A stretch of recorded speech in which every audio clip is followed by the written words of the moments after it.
50% en las mejores marcas. Encuentre zapatos de calidad, elaborados 100% de cuero. Alberto, su periodista se fue corriendo. Alberto, solo en Marcelo y Marcelo Sports. Venga a tu cadena de grandes tiendas de calzado. Somos como tú. Sabemos el valor del tiempo. Por eso nos preocupamos por el tuyo. Hoy el servicio personalizado significa mucho más. En los talleres genuinos Chevrolet contamos con la mejor tecnología para cuidar tu auto. Programa tu cita, tráelo con nuestros técnicos especializados y recibe tu auto a tiempo. Así es nuestro servicio personalizado. Somos como tú. Talleres genuinos Chevrolet. Chevrolet. Find new roads. Fin de espacio promocional y publicitario. La democracia nos permite opinar con libertad. Defenderla es nuestra responsabilidad. Seguimos presentando la revista informativa Democracia. 852. Como les habíamos informado, ya estaba en nuestros estudios el doctor Washington Pesantes, ex fiscal general del Estado, dirigente político ahora ya con, digamos, con otras responsabilidades que no son solo las jurídicas. Doctor Pesantes, buenos días. Unión Ecuatoriana, listas 19 es la que usted preside, pero además de presidir, ya es un precandidato a la presidencia de la República. Comencemos con esta parte política porque adicionalmente a eso, como usted va a ser candidato, sufrirá una suerte de revisión de su ejercicio en la Fiscalía General, y ahí hay temas en los que se plantearán, digamos, al debate nacional, si se cumplió, no se cumplió, cuáles fueron los roles en algunos temas. Pero esta primera evaluación, ¿considera usted que Unión Ecuatoriana, al plantear una precandidatura suya y al usted decir si estoy aquí, estoy dispuesto, no entra en este juego de rompimiento de una unidad? ¿No están ustedes pensando en una unidad nacional? O, por ejemplo, ¿no está pensando usted también que puede ser candidato de Unión Ecuatoriana y Alianza País, por ejemplo, en un acuerdo con otras fuerzas? Bienvenido, buenos días, doctor Pesantes. Muy buen día, estimado amigo y colega. Un saludo a quienes escuchan Radio Democracia. Gracias por haberme convidado a esta conversación interesante. Siempre va a ser interesante conversar con periodistas como Gonzalo, como usted. Y expresarles una vez más mi permanente vocación, deseo de estar con ustedes, de contribuir a la información. Gracias. He estado siempre solidario con ustedes en la medida que se pretendió, creo que ya se archivó, la pretensión de suprimir o quitar la frecuencia a Exa FM. De manera que mi aprecio a quienes hacen este canal democrático.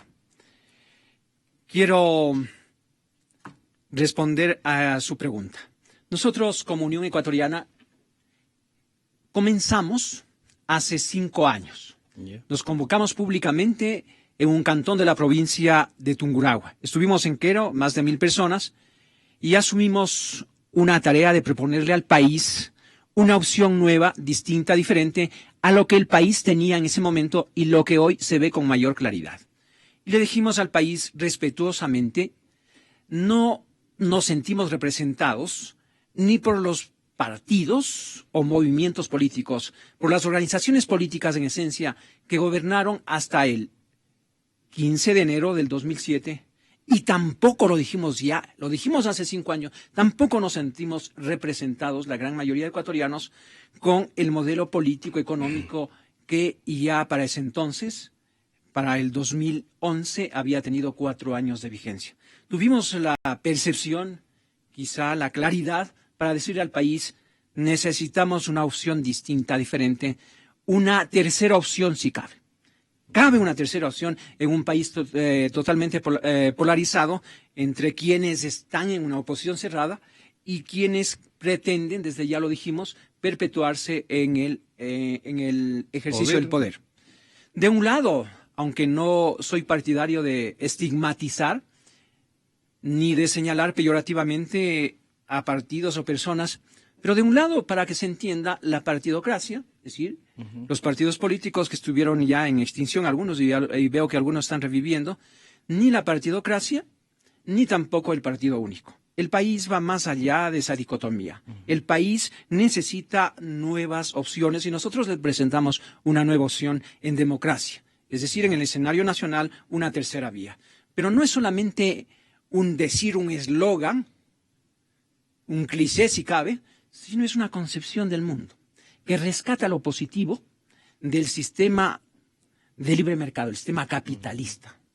Rescata lo positivo. Nosotros no estamos en el extremo neoliberal, pero sí estamos por las libertades, porque se respeta la propiedad privada, creemos en la empresa, creemos en toda clase de libertades, y eso, si usted quiere, es sistema capitalista. Y rescatamos de este devaluado sistema socialista las ideas libertarias de solidaridad con la gente que más necesita, oportunidades, es decir, esa es la tercera vía que se comenzó a teorizar en Europa hace más de 20 años, con la publicación de algunas obras justamente denominadas la tercera vía. En definitiva, no al conservatismo extremo, a la derecha neoliberal, pero tampoco a la posición que algunos nostálgicos pretenden mantenerlo. Es decir, aquellos que no se enteraron que cayó el muro de Berlín, que ese sistema que se inauguró en 1918 en la Unión Soviética terminó y pasó al archivo de la historia en 1989 con los países, no solamente la Unión Soviética, sino los más Pesantes, dentro de esa concepción sí. es que nosotros hemos trabajado, reunimos 500.000 firmas y hace 2 años, justamente hace 2 años, el 19 de abril nos pusieron el número 19. De manera que somos el movimiento 19, si usted quiere, el M19 para que no se olvide. Y está con cábala, entonces. Se inicia. Le decía, la cercanía suya al presidente de la República, quizá una especie de amistad personal, le llevó a una identificación ideológica adicional por parte de varios actores nacionales. Y decían, claro, posiblemente el doctor Pesantes está ya con su movimiento, que puede ser una alternativa también para el gobierno. ¿Y de eso usted solo ha escuchado o alguien ya le ha planteado que sí puede ser posible? No, definitivamente no. Separemos las cosas. Yo no he tenido ninguna cercanía con el proyecto político llamado Alianza País, Revolución Ciudadana o Socialismo del siglo XXI. Yo he tenido, y soy una persona íntegra que no voy a negar de las amistades, así como me llevo con usted. Claro, sí. Desde hace muchos años. Conocí al presidente en Universidad Católica de Lovaina, Bélgica, en donde estudiamos. La amistad con el presidente Correa se ha mantenido en términos razonables, una amistad de carácter personal. Ha habido ciertas coincidencias de carácter ideológico, pero yo no he sido parte de ningún partido político. Le quiero decir, algunos desprenden bastante ligeramente aquella conclusión. El exfiscal Washington Pesantes ha sido cercano al presidente Correa. Yo le digo que desde el punto de vista de la amistad, yo no niego a los amigos. Claro, yo no soy Judas. En definitiva. Mire usted, ¿le conoce? ¿Hay una separación ideológica hace más de 25, o más de la acción? Hace más de 25 a 26 años nos conocimos. Ya. Y yo regresé al país, retomé la cátedra universitaria, que la llevo por más de 27 años, me parece ya. Yo soy básicamente un docente, por eso me interesaba en la conversación que acaba de tener usted con los dos rectores. Yo tengo más o menos 40 años entre estudios y docencia universitaria. Me interesó tanto. Entonces, yo regreso al país, asumo la cátedra, el ejercicio libre, he sido juez fiscal. Yo comienzo una carrera en la Fiscalía del Estado en el 99, como asesor, por mi especialidad en criminología y derecho penal. Inicialmente ofrecí colaborar 1 año. Finalmente, ese amor a la institución y el servicio al país hizo que me queden prácticamente 12 años. En el 2004 gano un concurso para ministro fiscal de Pichincha, o fiscal provincial, como se denomina ahora. En el 2004, cuando Rafael Correa políticamente no existía. Yo gano por mi conocimiento, mi formación, perdone que se lo diga. En el 2006, cuando estuvo vacante la Fiscalía General del Estado, se llama un concurso. Yo intervengo en aquel concurso y gano. El país lo conoce que yo gané para noviembre, diciembre del 2006, es decir, antes que se Correa sea presidente, gane la segunda vuelta, y peor, antes que se posicione el 15 de enero, ya había una terna que yo lo encabezaba. Esa terna, de acuerdo a la constitución anterior, a la del 98 que estuvo vigente, se envía al Congreso Nacional.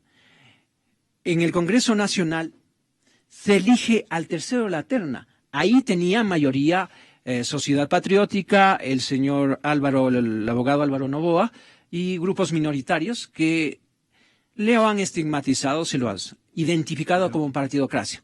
¿Por qué no eligieron a un servidor de la Fiscalía de carrera? Porque era conocido o amigo de Rafael Correa. Es decir, para mí ha sido más eso. bien fue una carga, entonces. Definitivamente. Me pasó factura me pasó factura el haber. Obviamente, los medios, al saber que yo encabezaba la terna, me invitaban, y yo siempre he acudido a los medios de comunicación, y me preguntaron, yo conozco a Rafael Correa, ¿cómo no? En el Congreso se tomaron el pretexto y dijeron, si es amigo de Correa, no hay que elegirlo. Y efectivamente no me eligieron. Pero meses después, en la constituyente, los asambleístas constituyentes, cuando reestructuraron los órganos de control, nombraron a quien había ganado un concurso. De entre las personas que nombraron superintendentes, contralor y demás, yo había sido quizá el único que tenía una carrera y había ganado un concurso. Tenía la base de haber ganado el primer puesto en ese concurso. Francisco. Asumo en el mes de diciembre, fines de noviembre, diciembre del 2007, y yo debía estar 6 años. Yo era un concurso para 6 años. Pero aceleraron las cosas por una serie de aspectos que vamos a conversar, y en menos de 4 años cambiaron el fiscal. Yo decidí no concursar porque yo sabía para dónde apuntaban. En mi actividad de fiscal, le recuerdo al país, fui quien inicié los procesos penales. Algunos de ellos no tienen hasta hoy solución de continuidad, o han tenido una sentencia que realmente han causado estupor, temor, hasta burla. Por peculado, 3 meses. Mire usted, yo inicié los procesos, y no 1, 8 procesos en contra del ministro de Deportes. Inicié el proceso contra la ministra Chan en Salud. Inicié un proceso penal contra el ministro de Cultura. Y usted me comenzó insinuando el caso Palo Azul o Petrobras, esta vergüenza mundial. Y aquí también estuvo presente Petrobras. Inicié ese proceso. Inicio el proceso y acuso en el caso Corte Cervecero, que después todos estos casos han sido archivados. En mi actuación para que se devuelva el dinero del SOAT, que el primer año nos cobraron 80 millones y devolvieron 7 millones. Pero tampoco. Los bonos espirituales que repartieron en la institución del Estado, yo hice que se los devuelva.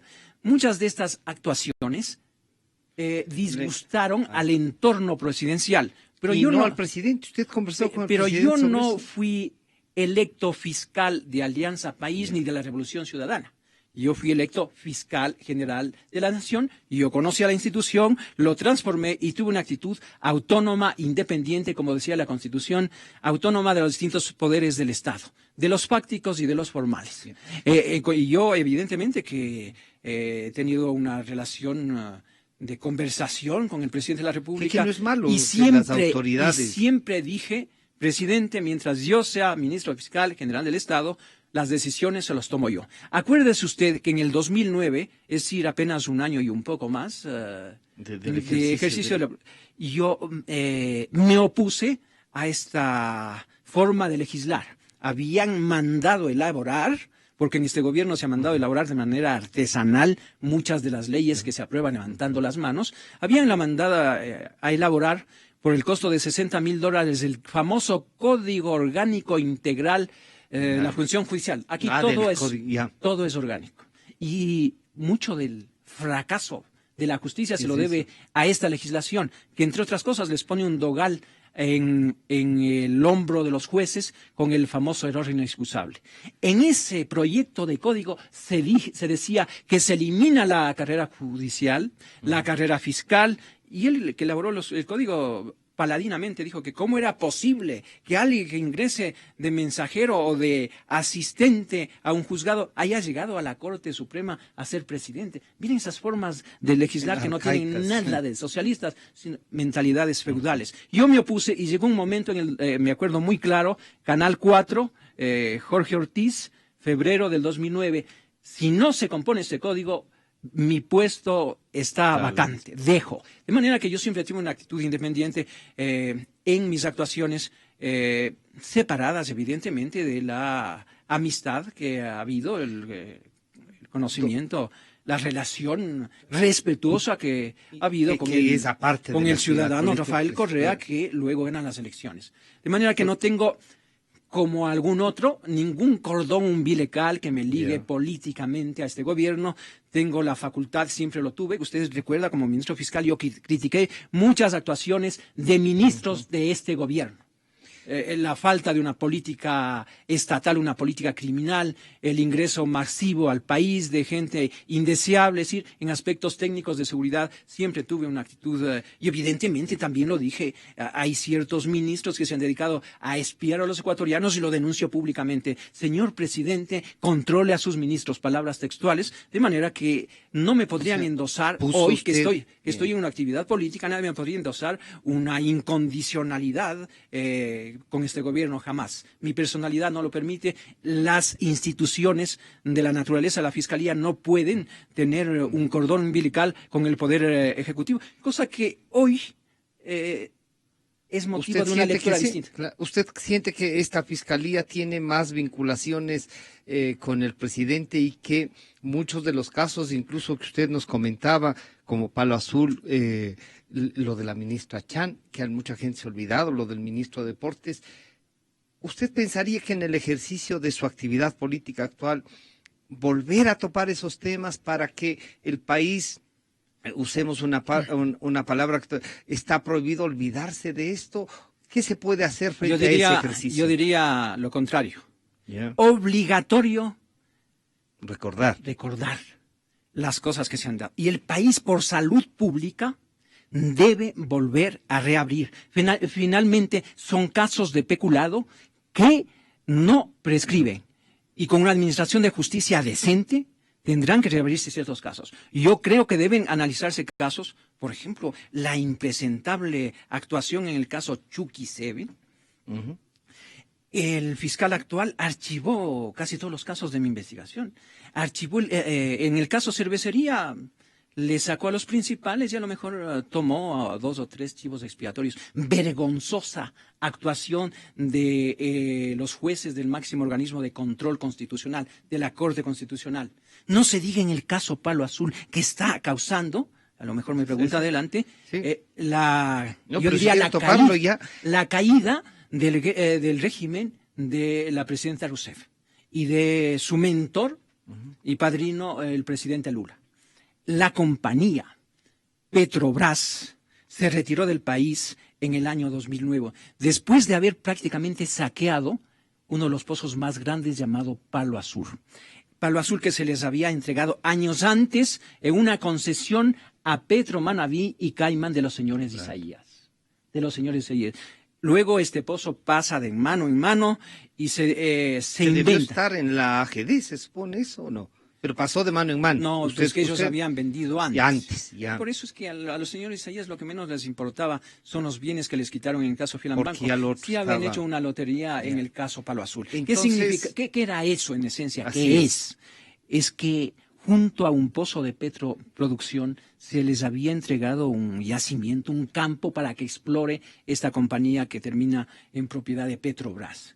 En el otorgado a la compañía transnacional no existió petróleo, pero valiéndose de artificios mañosos, se declara unificado, y no lo digo yo, lo dijo hasta el ministro de este propio gobierno, el economista Acosta, el primer ministro de Energía.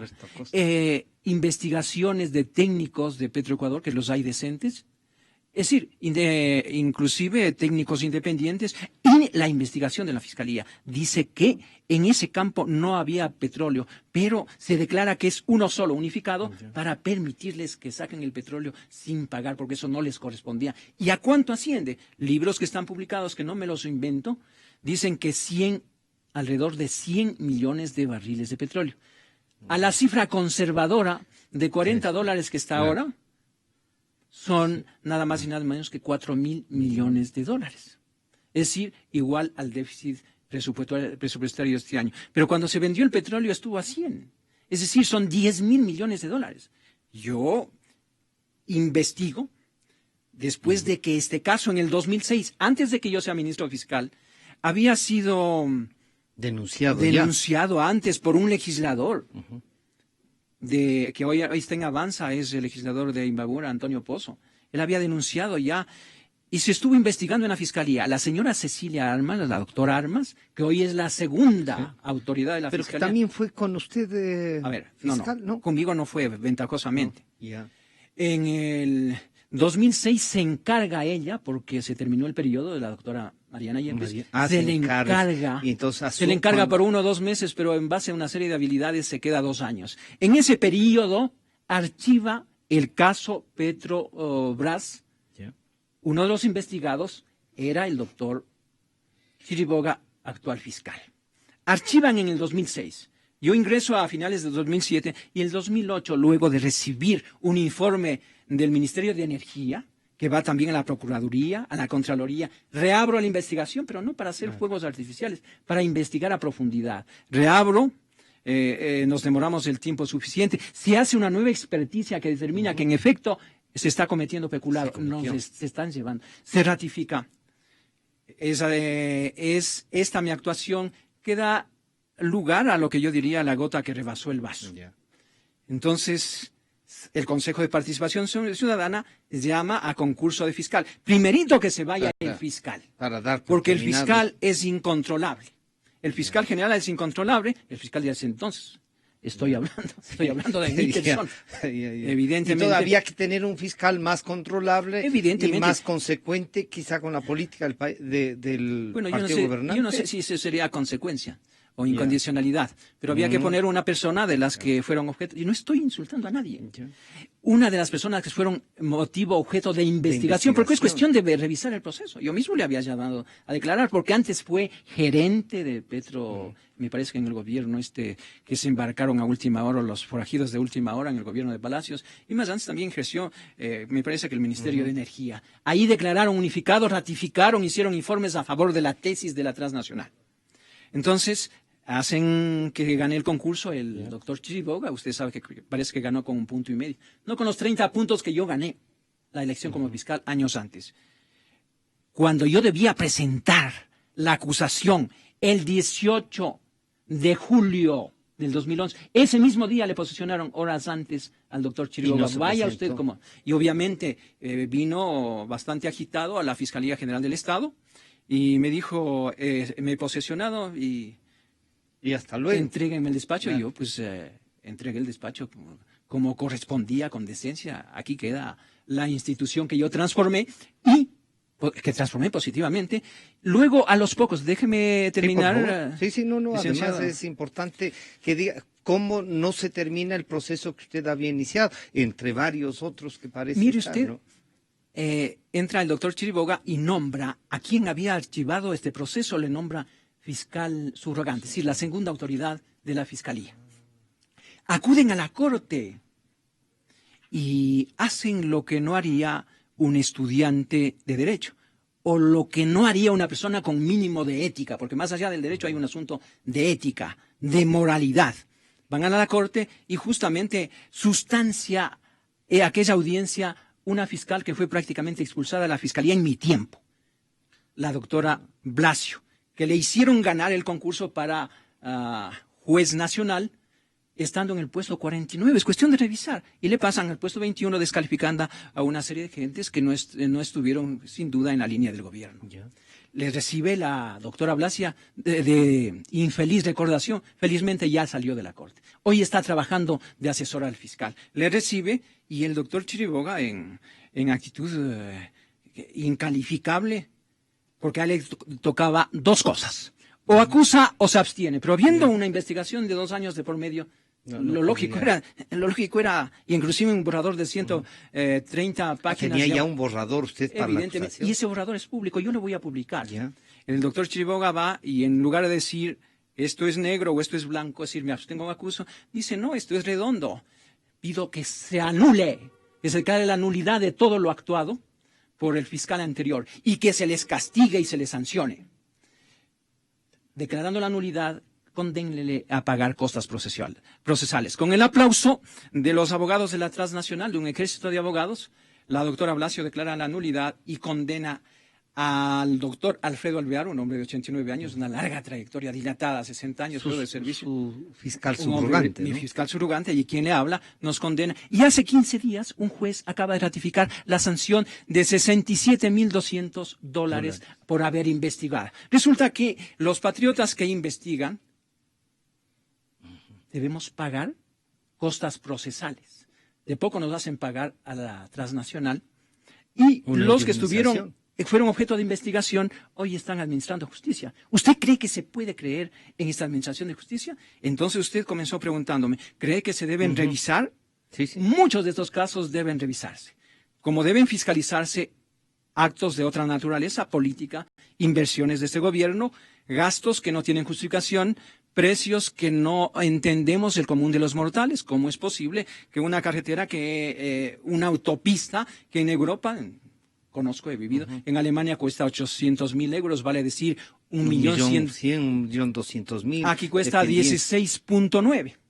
16.92, es decir, Millones. 17 millones de dólares. Esto cuesta 15 veces más. Queremos explicación. Los ignaros ecuatorianos, que esperamos que no seamos objeto de descalificación. Doctor Pedimos Pesantes. que la función judicial nos explique en dónde están los 500, 600 millones. Se ve cierta infraestructura, pero que nos digan dónde están esos 23 millones. La administración de Pablo y de Pedro, de Pablo Rodríguez, la administración de los bienes de los señores Isaías, que la Fiscalía contribuyó a incautarlos pensando que van a ir al Estado y se los van a vender. Nada de eso se ha vendido y muchos han desaparecido.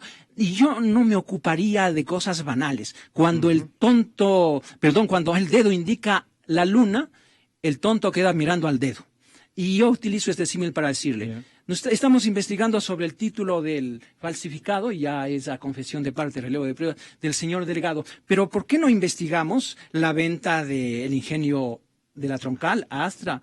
Que costaba 230 millones, se vendió en 150, se vendió a 2 o 3 inversores peruanos que no invirtieron nada, porque finalmente les vendieron, cobrando y con crédito, les ¿no? vendieron con crédito de la Corporación Financiera Nacional, que creo que fue al 1 o 2%. Entonces, cuando le preguntaron al señor delegado, ¿y qué ha ganado el país con vender ese ingenio a un precio menor a extranjeros y con precio? Es que hemos ganado clientes, que nosotros somos unos tontos de capirote, respetuosamente, pero no somos fanáticos de nada, no somos opositores fanáticos, decimos, señores, rindan cuentas de su gobierno como corresponde a la salud de una democracia. ¿Alguna vez conversó en estos diálogos que son, digamos, necesarios entre las autoridades?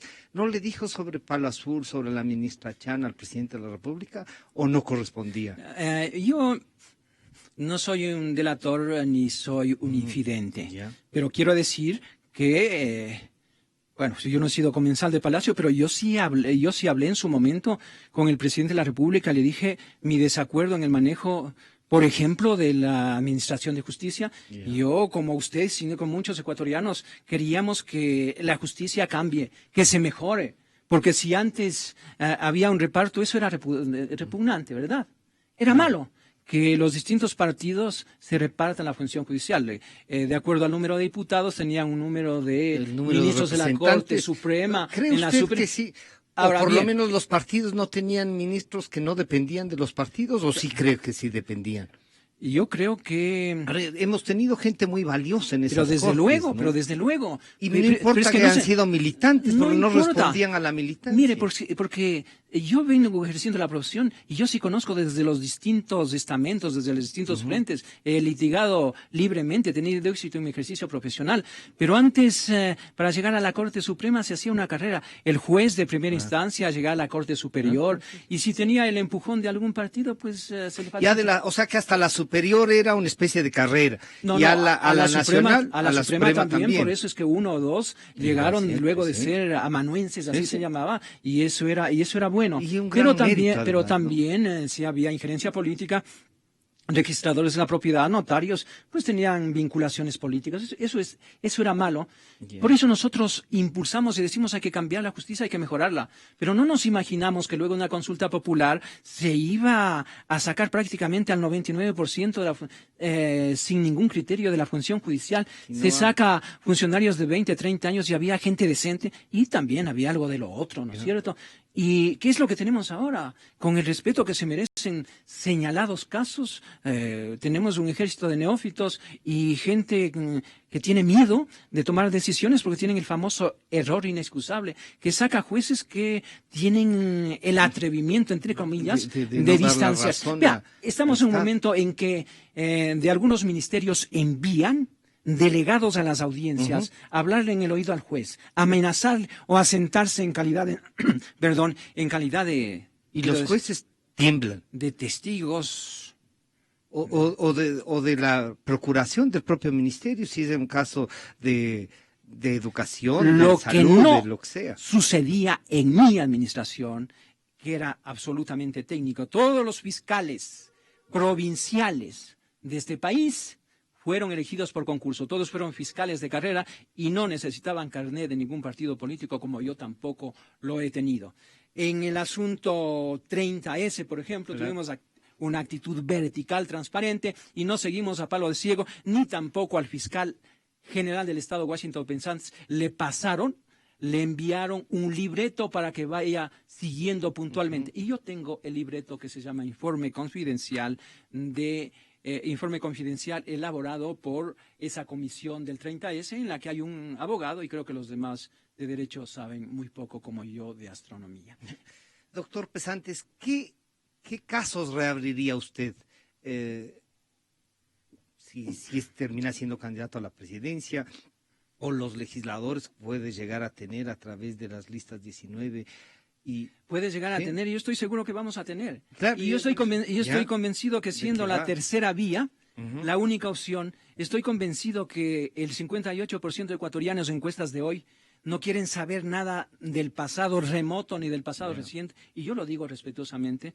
Esos ecuatorianos se van a pronunciar y vamos a tener un gobierno decente, pluralista, incluyente, democrático. Yo conozco la ciudad y el campo. Nací en una parroquia, he servido como docente, tengo una trayectoria de servicio al país. No tengo, y no estoy tampoco criticando, yo no tengo no tengo colección de carnets de distintos partidos políticos, porque de eso también el pueblo está cansado. Y la ciudadanía se pregunta, ¿acaso se trata solamente de reemplazar y que se vaya este proyecto que cada vez hace agua?